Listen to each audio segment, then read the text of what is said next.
You know that moment when your entire life changes in 30 seconds? When someone pours a full glass of wine over your head, and while you're standing there completely soaked, their parents start laughing like it's the funniest thing they've ever seen? Yeah, that happened to me, and I just stood there, wine dripping from my hair, running down my face, ruining my expensive silver dress, while 200 of the richest people in the city watched in silence. But here's the thing they didn't know. The thing that made me smile even as I felt that cold liquid sliding down my spine. I wasn't just some random woman at that charity gala. I was the one person who could save their dying empire. And the next morning, when they walked into my office to sign a $500 million deal, the looks on their faces? Priceless. But I'm getting ahead of myself. Let me tell you how one night of cruelty cost a family everything they had. Stay with me until the end, because this revenge, it's the sweetest thing you'll ever hear. And if you love stories about karma hitting hard, hit that subscribe button right now, because you're going to want to see what happens next. I remember every single detail of that night. It was a Friday evening, early autumn, and the weather was perfect. I had received an invitation to Lawrence Carter's annual charity gala 3 weeks earlier. Lawrence is one of those old-money billionaires who actually earned respect in the business world. We'd worked together on a few projects, and he was one of the only people who knew exactly who I was and what my company did. You see, I prefer to keep a low profile. While other CEOs are splashing their faces across magazine covers and business channels, I stay in the shadows. It's strategic. It's smart. And that night, it saved me from making a terrible mistake. I chose a simple silver gown, nothing too flashy. I wanted to blend in, to observe. My company was in final negotiations for a massive deal, and I had learned that the potential partner's family would be at this gala. I wanted to see them in their natural environment, watch how they treated people when they thought no one important was looking. Character matters to me. I didn't build my company from nothing just to partner with people who had money, but no integrity. The gala was held at the Grand Palace Hotel, one of those venues where even the doorknobs probably cost more than most people's cars. Crystal chandeliers, marble floors, waiters in white gloves carrying champagne on silver trays. I walked in alone, checked my coat, and introduced myself to a few people as a business consultant. Nobody questioned it. Nobody cared. In these circles, if you look like you belong, you belong. That's when I first saw him. Brandon. 25 years old, expensive suit that probably cost $15,000, and a face that screamed entitlement. He was surrounded by 4 of his friends, all of them laughing too loud, drinking too much, treating the waiters like furniture. I watched him snap his fingers at a server, demanding another drink. The server, a young man probably working his way through college, apologized for some imagined slowness and rushed to get the drink. Brandon didn't even look at him. I was standing near the silent auction tables, pretending to be interested in a donated painting, when Brandon and his group moved closer. I heard fragments of their conversation, crude jokes about women, mocking comments about people they considered beneath them. One of his friends pointed at a woman across the room and made a disgusting comment about her appearance. They all laughed. Brandon was the loudest. I should have moved away, but something kept me there. Maybe I wanted to confirm my suspicions. Maybe I was testing the universe. Then Brandon noticed me. His eyes traveled up and down my body in a way that made my skin crawl. He whispered something to his friends, and they all turned to look at me. More laughter. I kept my face neutral, turned back to the painting. Inside, I was making mental notes. This was not someone I wanted to do business with, but Brandon wasn't finished. He stumbled toward me, wine glass in hand, that arrogant smirk plastered across his face. "Hey," he said, his words slightly slurred. "I haven't seen you at these things before. You new to our circle?" "I'm just here for the charity," I replied quietly, keeping my tone polite but distant. "Just here for the charity," he mimicked in a mocking voice. His friends laughed on cue. "Let me guess. You read about this in some newspaper and thought you'd come see how the other half lives?" I didn't respond. I learned a long time ago that silence is often the best weapon against bullies.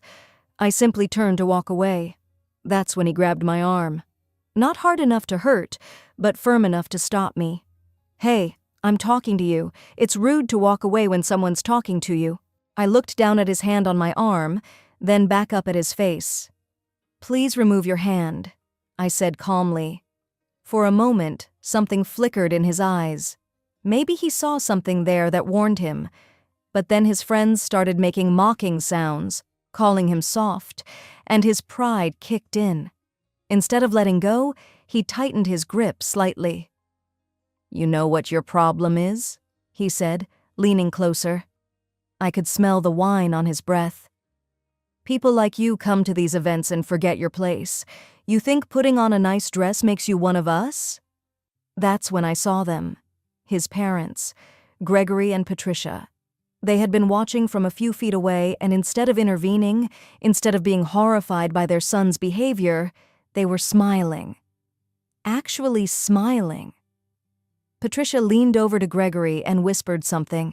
He chuckled. I pulled my arm free from Brandon's grip. Excuse me, I said firmly, and turned to leave. What happened next seemed to unfold in slow motion. Brandon's face turned red with anger at being dismissed. He looked at his friends, at his parents, at the crowd that was starting to notice the commotion.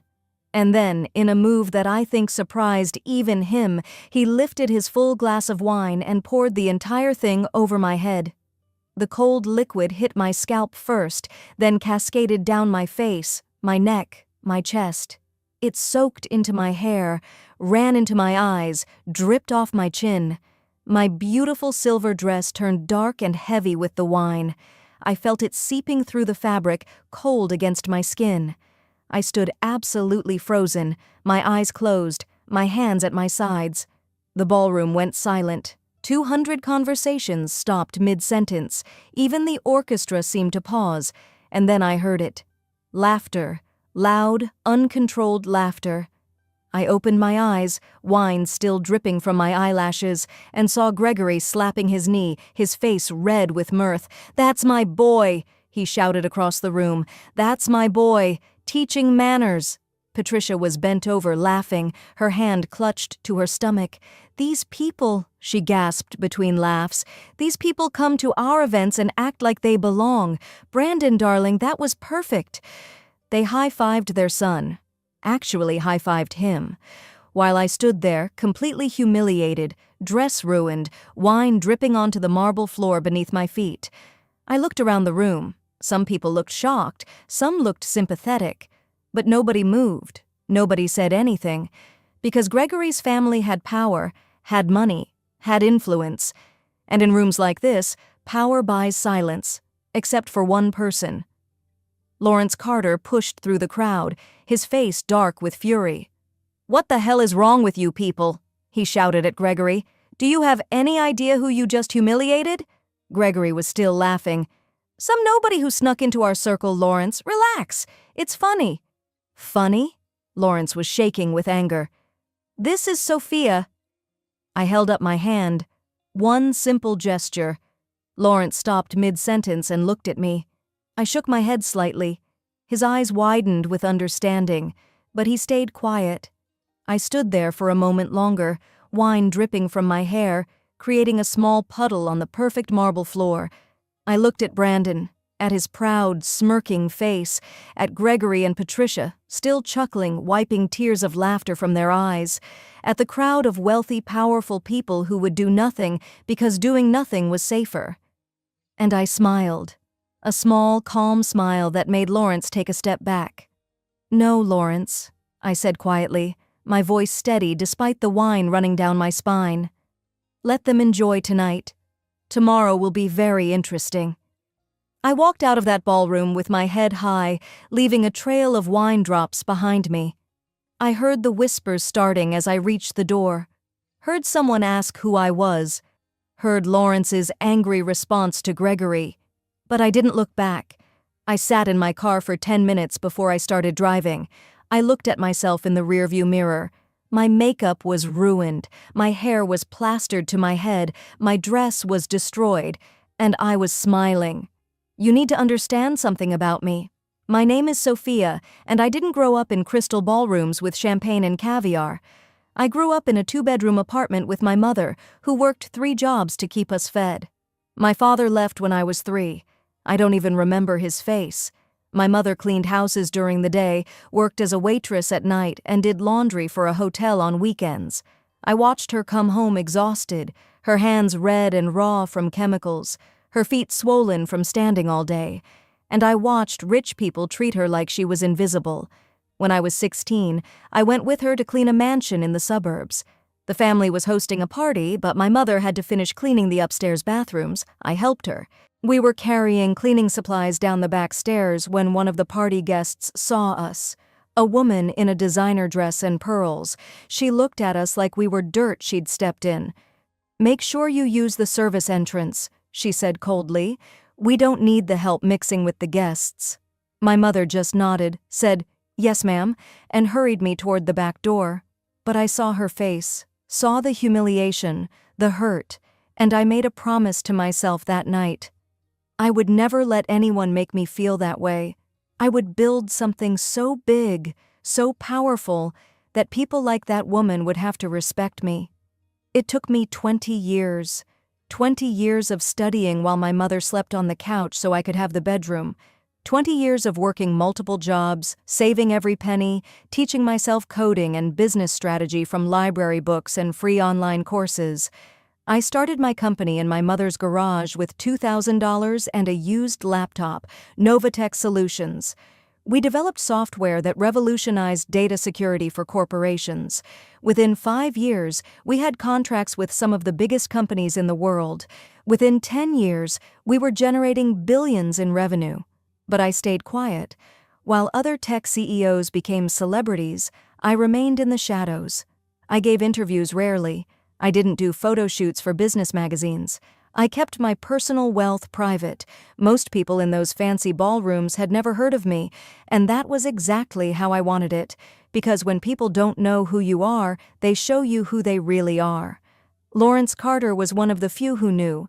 He had tried to convince me for years to raise my public profile, but I always refused. And that night, as I sat in my wine-soaked dress in my car, I was grateful for my anonymity. My phone buzzed. A text from my assistant, Jenny. "Ms. Sophia, is everything okay? Lawrence just called me. He sounds worried." I texted back, "I'm fine. Be in the office at 7 tomorrow morning. We have a meeting to prepare for." "The Harrison meeting?" she replied. "Yes," I typed. "It's going to be very memorable." You see, here's the thing they didn't know. Couldn't have known. Harrison Industries, Gregory's company, was dying. They had made bad decision after bad decision, rejected good advice, and alienated almost every potential partner. They were bleeding money, losing contracts, and facing potential bankruptcy. 3 banks had refused to give them loans. 4 major investors had pulled out completely. My company was their last hope. We had the technology they desperately needed. We had the capital to invest. We had the industry connections to save them. The $500 million deal we were negotiating wasn't just big for them. It was their only lifeline. Without us, Harrison Industries would collapse within 6 months. And Gregory, Patricia, and Brandon had no idea that the woman Brandon had just humiliated, the woman they had laughed at while she stood soaking wet in their friend's ballroom, was me, Sophia, the CEO of Novatech Solutions, the person who held their entire future in her hands. I drove home, walked past my doorman, who tried very hard not to stare at my ruined dress, and went straight to my bathroom. I stood under the shower for 30 minutes, washing the wine out of my hair, watching the purple-red water swirl down the drain. And I thought about my mother, about every time someone had made her feel small, about every dismissive look, every condescending word, every moment she had to swallow her pride to feed her daughter. And I thought about tomorrow.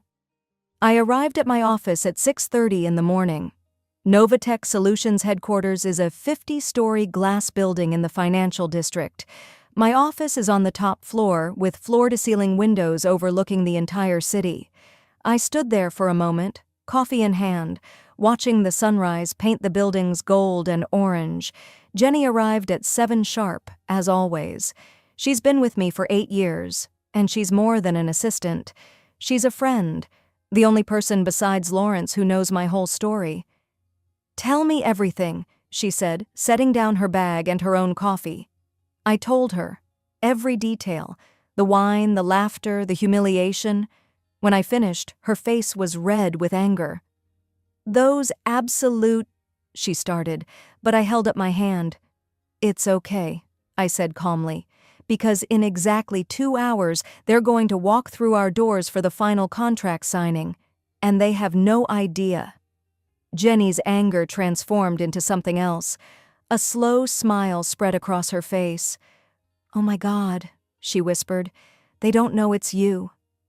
They don't know it's me, I confirmed. We spent the next hour preparing. Jenny pulled up all the files on Harrison Industries, their financial statements, which were disastrous, their company structure, which was inefficient, their market position, which was plummeting. We also pulled up something else. Security footage from the gala. Lawrence had sent it to me an hour after I left. Multiple angles of the wine incident, crystal clear images of Brandon pouring, of Gregory and Patricia laughing, of my calm exit. At 8:30, our receptionist called up. Ms. Sophia, the Harrison party is here for their 9 o'clock meeting. Should I send them up? Give them our best waiting room, I said. I'll come out to greet them in exactly 30 minutes. Jenny looked at me. You're making them wait? I'm making them wait, I confirmed. Let them get comfortable. Let them feel confident. It will make what comes next so much sweeter. For 30 minutes, I worked on other projects. I answered emails. I reviewed a contract for a different deal. I did not think about Gregory, Patricia, or Brandon sitting in my waiting room, probably scrolling through their phones, probably complaining about having to wait for some working woman, as Patricia had called me last night. At exactly 9 o'clock, I stood up, smoothed my navy blue suit, and walked out of my office. The waiting room was elegant. Comfortable leather chairs, modern art on the walls, floor-to-ceiling windows showing the city below. And sitting there, looking slightly impatient, were the 3 people who had humiliated me less than 12 hours ago.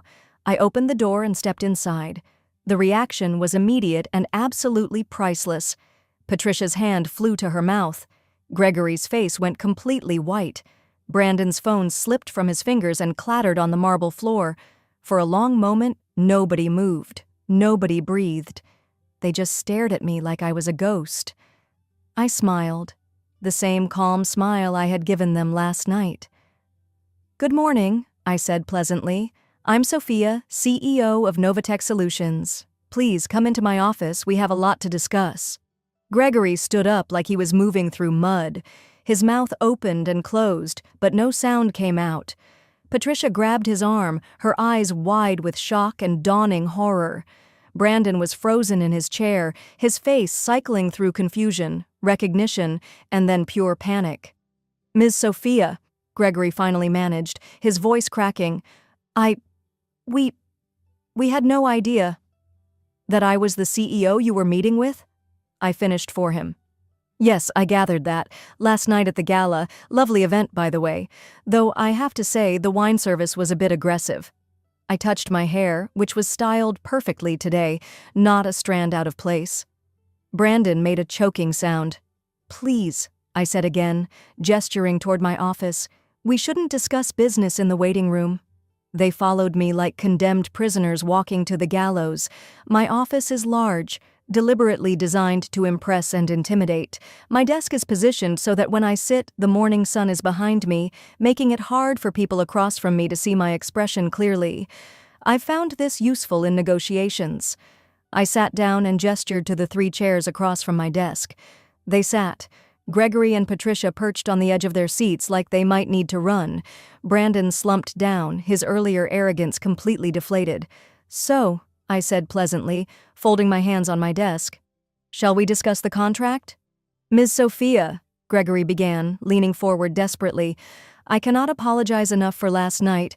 We had absolutely no idea who you were. Brandon was drunk. He wasn't thinking. It was completely inappropriate, and we are so sorry. Deeply sorry, Patricia added, her voice shaking slightly. Brandon, tell Ms. Sophia how sorry you are. Brandon mumbled something inaudible. I'm sorry, I didn't catch that, I said, my voice still pleasant but with an edge now. I said I'm sorry, Brandon repeated, louder but with a petulant tone that suggested he wasn't sorry at all. I leaned back in my chair and regarded them for a moment. Then I pressed a button on my desk. The large screen on my wall flickered to life. "Before we discuss the contract," I said, "I want to show you something." The security footage from the gala began to play. They watched themselves, watched Brandon pour the wine, watched themselves laugh. The audio was crystal clear.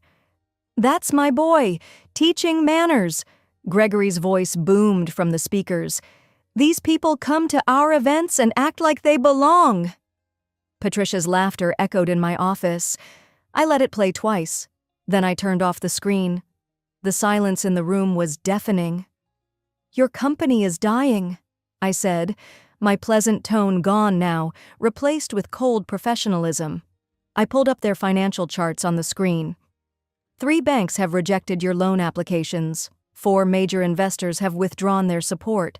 Your stock price has dropped 60% in the last year. You're hemorrhaging contracts and clients. In 6 months, maybe less, Harrison Industries will cease to exist. Gregory's face was gray. Patricia was crying silently. "This deal," I continued, gesturing to the thick contract on my desk, "this $500 million deal with my company is your only lifeline. Without it, you lose everything. Your company, your reputation, your lifestyle, everything." "We know," Gregory whispered. "We know.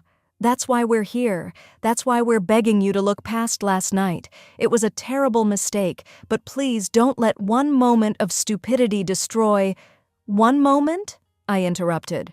"Mr. Gregory, that wasn't one moment. That was who you are. That was who you've raised your son to be. That was your character, revealed when you thought there would be no consequences." Brandon suddenly stood up, his face flushed with anger. The arrogance was back. "Okay, look, this is ridiculous. Yeah, I poured wine on you. Yeah, it was rude. But we apologized. We said we're sorry. Are you seriously going to tank a $500 million deal, destroy our company, put thousands of people out of work, all because of some spilled wine? That's insane. That's just—" "Brandon, shut up!" Gregory hissed, grabbing his son's arm. But it was too late. I stood up slowly. "Thank you, Brandon," I said softly. "You just made my decision very easy." I pressed my intercom button. "Jenny, please cancel the Harrison Industries contract, permanently. Remove them from all future consideration." "No!" Patricia screamed, jumping to her feet. "Please, no, we'll do anything. We'll pay you extra. 50 million more, 100 million. Gregory fell to his knees, actually fell to his knees beside my desk. "Please," he begged, tears running down his face. "My entire company, all those jobs, my legacy, please." "Dad, what are you doing?" Brandon shouted. "Get up! This is embarrassing!" And that's when it happened. Gregory turned to his son, still on his knees, and the rage that crossed his face was terrifying. "You," he spat, "you did this. You destroyed everything I built, 30 years of work, gone, because you couldn't control yourself for one night." "This isn't my fault," Brandon shot back. "You're the one who laughed. You encouraged me." Patricia turned on her husband. "He's right. You thought it was funny. You always think his cruelty is funny, and now look what you've done. We're going to lose everything." They started shouting at each other, screaming. Gregory was still on his knees, Patricia was sobbing, and Brandon was yelling at both of them. It was chaos, a family completely falling apart in my office. I pressed my intercom again. "Jenny, please send security to escort our guests out." "You can't do this," Gregory shouted at me, finally standing up. "I'll sue you. I'll destroy you. You'll what?" I asked calmly. "You have no power here. No leverage, no options. You will leave my building now, or security will remove you by force. Your choice." 2 security guards appeared at my door, large, professional men who had clearly done this before. "Through the front lobby," I told them, "where everyone can see." As they were escorted out, I heard Patricia's sobs echoing down the hallway, heard Brandon cursing, heard Gregory making empty threats. And I felt nothing. No triumph, no satisfaction, just a cold, calm certainty that I had made the right choice. The news spread like wildfire. In the business world, news always does, but this was different. This was spectacular. By noon, every major business outlet had some version of the story. Harrison Industries' deal falls through. Tech giant Novatech walks away from massive contract. Harrison stock plummets after failed negotiation. But the real story was spreading through different channels, through texts and phone calls and whispered conversations in boardrooms across the city. The story of what had actually happened. Someone had leaked the gala footage. I suspected Lawrence, though he never admitted it. By evening, everyone in our business circles had seen it. Seen Brandon pour wine on me, seen his parents laugh, and seen my calm, dignified exit. Then someone connected the dots, posted a side-by-side image. Me at the gala in my ruined dress, me in a business magazine from 2 years ago, identified as Sophia, CEO of Novatech. The realization rippled through the business community like an earthquake. I spent the afternoon in meetings. Jenny kept me updated on the fallout. Harrison Industries stock didn't just drop, it crashed, 70% in a single day. Trading was halted twice because the decline was so steep. An emergency board meeting was called. Gregory was being questioned by his own board of directors about what had happened. But it got worse for them, much worse, because canceling our deal wasn't the only consequence. 2 of Harrison's other major contracts were suddenly under review. A client called to say they were going with a different vendor. Another big deal they'd been negotiating fell through when the other company cited concerns about company culture and leadership. I didn't do any of that. I didn't have to. In business, reputation is everything, and the Harrison family's reputation was now toxic. Nobody wanted to be associated with them.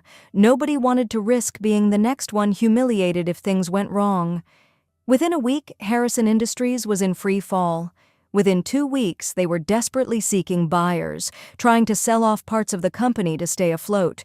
Within a month, they had filed for bankruptcy protection. Gregory, Patricia, and Brandon lost almost everything. The mansion went up for sale, the vacation homes, the cars, Patricia's jewelry collection, all of it, liquidated to try to pay creditors. Their friends vanished overnight. Country club memberships were quietly revoked. Charity boards asked Patricia to step down. Brandon was quietly asked to leave the exclusive gym where he'd been a member since college, but I didn't stop there, because the truth was, I had been planning something bigger all along. Remember when I said Harrison Industries was my last hope for them? I lied. They were never my first choice for a partner. There was another company, Harrison's biggest competitor. A firm called Titanium Enterprises, run by a CEO named Justin, who had been trying to overtake Harrison for years. 3 days after I canceled the Harrison deal, I signed an $800 million contract with Titanium Enterprises. $800 million. $300 million more than I was going to give Gregory.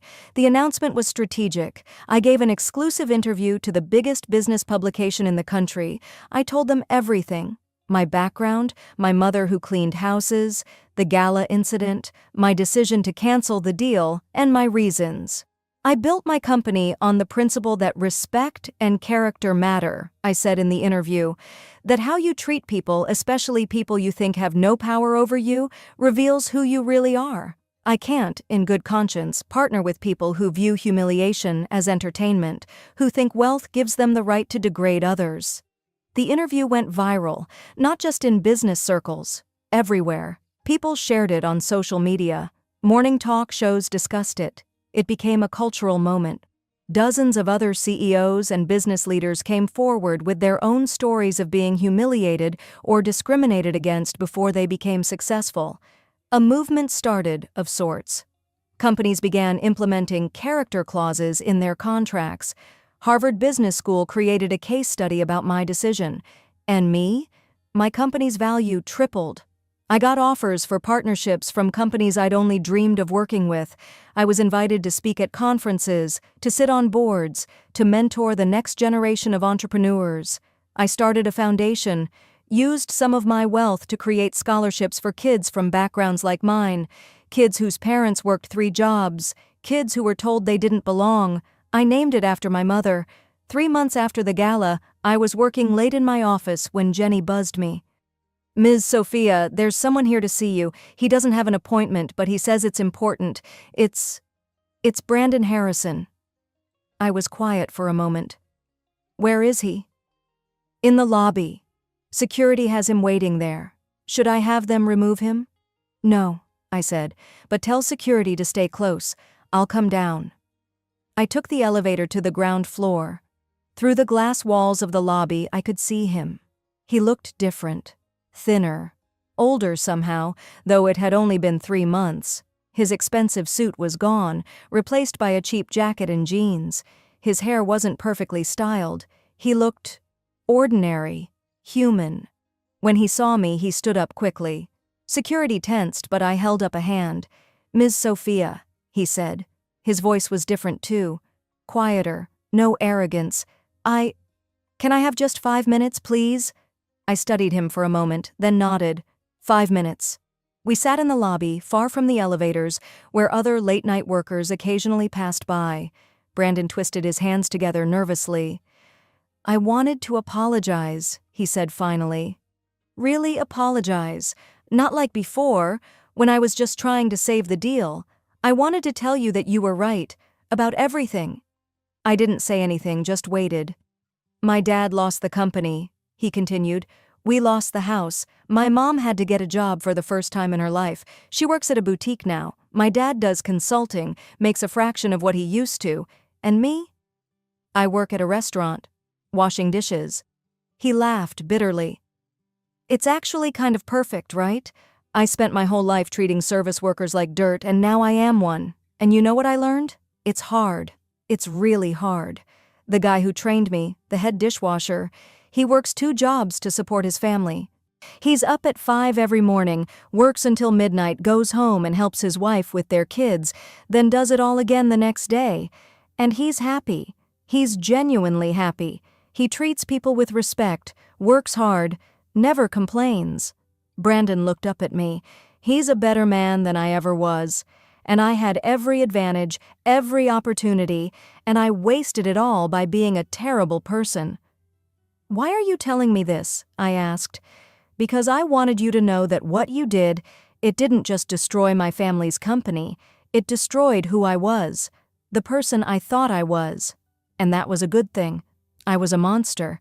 I hurt people because I could, because I thought their feelings didn't matter. I thought being rich meant being better than everyone else." He wiped his eyes. "I'm not asking for forgiveness. I don't deserve it. I'm not asking for a job or money or help. I just wanted you to know that I understand now. Why you did it, why you had to do it, and I'm sorry. For the wine, for the cruelty, for everything."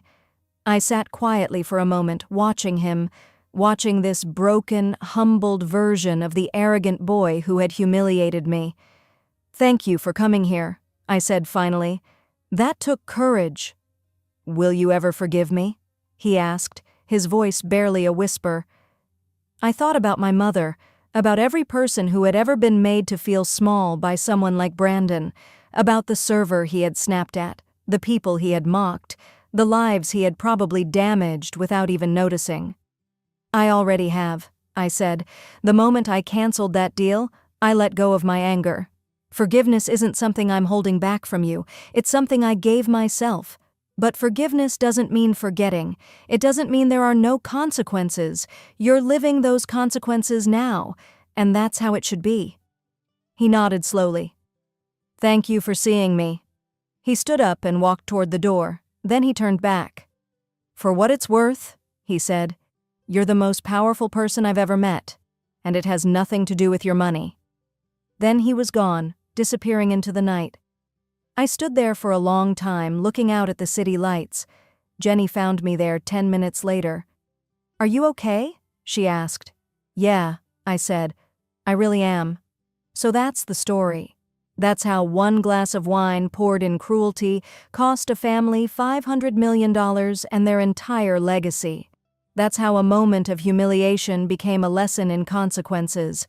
People ask me sometimes if I regret it, if I think I went too far, if I should have taken the money and the deal and just moved on, and my answer is always the same. No. Not for a second, because this wasn't really about the wine. It was never about the wine. It was about every person who has ever been made to feel less than because of where they came from. It was about my mother, scrubbing toilets while people like Patricia walked past without seeing her. It was about dignity, respect, and the fundamental truth that your wealth doesn't determine your worth. Brandon learned that, the hard way. His family learned it, and maybe, just maybe, some of the people who heard this story learned it too. My company is bigger now than I ever imagined it would be. My mother retired last year. She lives in a beautiful condo with a view of the ocean. She volunteers at a community center, helping other single mothers. She's never been happier. And me? I still keep a low profile. Still prefer to stay out of the spotlight. But now, when I go to galas and charity events, I wear my identity openly. Not because I need people to know who I am, but because I want them to see what someone from nowhere can become when they refuse to accept being treated as less than. If this story gave you chills, if it made you feel something, hit that like button. Subscribe to hear more stories about people who stood up when it mattered, and comment below. Tell me, would you have canceled the deal? Would you have taken the money? Or would you have done what I did and chosen dignity over dollars? Share this with someone who needs to hear that your worth isn't determined by other people's opinions of you.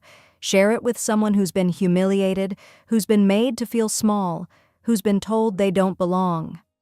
Because the truth is, we all belong. Respect isn't something that should be earned. It's something that should be given freely to every human being, regardless of where they come from or what they do for a living. Next time, I'll tell you about something even more shocking. About a janitor who everyone mocked and ignored until the day he became their boss. You won't believe what he did with that power. But remember this. Remember it when you interact with the person who serves your coffee, who cleans your office, who delivers your packages. Remember that you never know who someone might become. You never know what power they might already hold. Treat people with respect, always. Because disrespect, as Gregory and Brandon learned, can cost you everything. I'm Sophia, and that's my story.